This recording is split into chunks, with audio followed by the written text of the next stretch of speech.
And for now, I'd like to introduce Dr. Mohan Thanikachalam, founder and CEO of Dynocardia.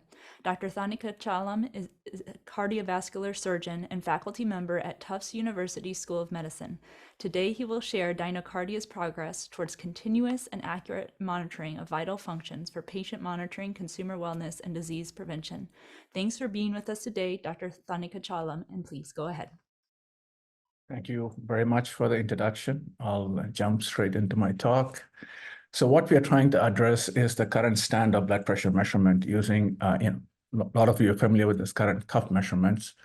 There are two fundamental issues with them. One are inaccuracies, and other is single-time measurements while blood pressure can fluctuate throughout the day. Why is it important? There are millions of people, critically ill patients.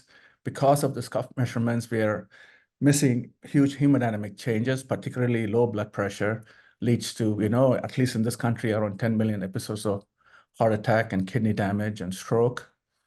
And because of this, a lot of the critical ill patients actually get an invasive procedure that is put on an arterial line for continuous measurements.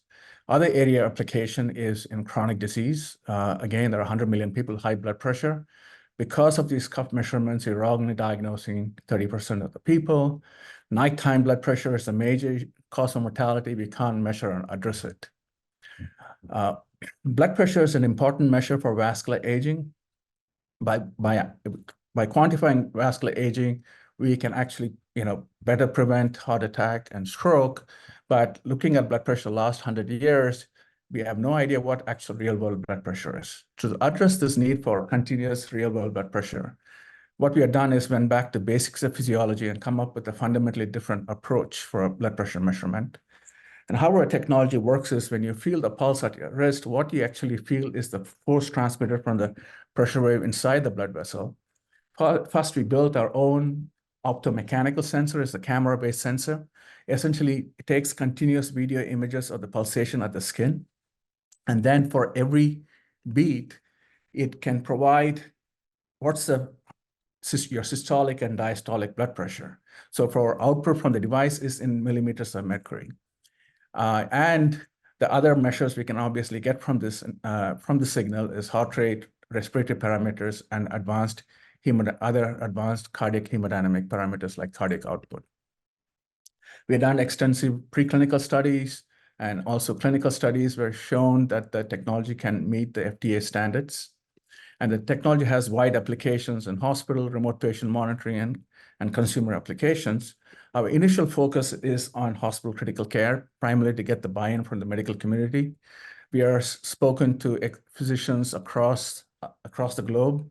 And basically the requirements are you need accurate 20-second blood pressure output, continuous waveform, and also having this data across the care continuum in the ambulance, in the hospital, and also able to send the device as a wearable home. And the biggest benefit people are looking for is we can predict and prevent those complications.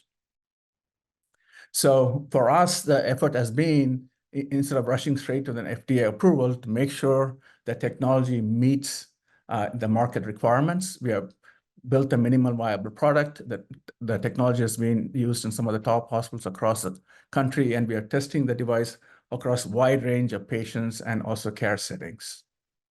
And one of the issues for us to address what in this situation is, how do you measure when somebody's actually moving when you need accurate 20-second blood pressure measurements? So we have taken advantage of a unique signal acquisition platform where when you're brought in the latest in image processing and robotics and machine learning to the video images, when you're actually moving your wrist, able to identify those motions from the actual physiological signal and able to correct for it. So for example, our sensor has a motion sensor. You can see the patient is moving. And here you have an invasive arterial line where you can see it's impacted by patient movement. And then if you look at our signal, we are able to recover a majority of the signal in spite of patient movement.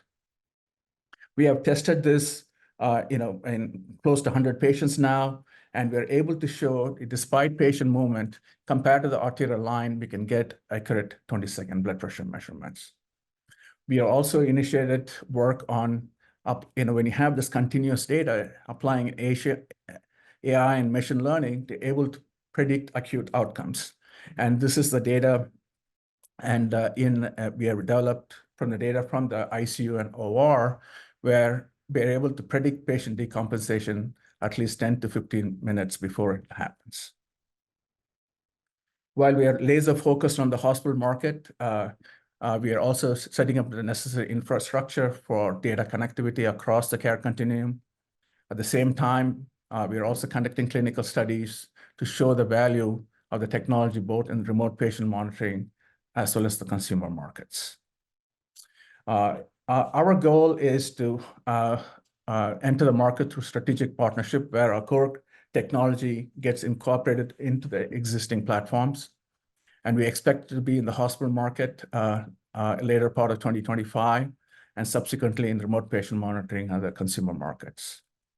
This is our team that includes the scientific co-founders, as well as people both in product development as well as business development.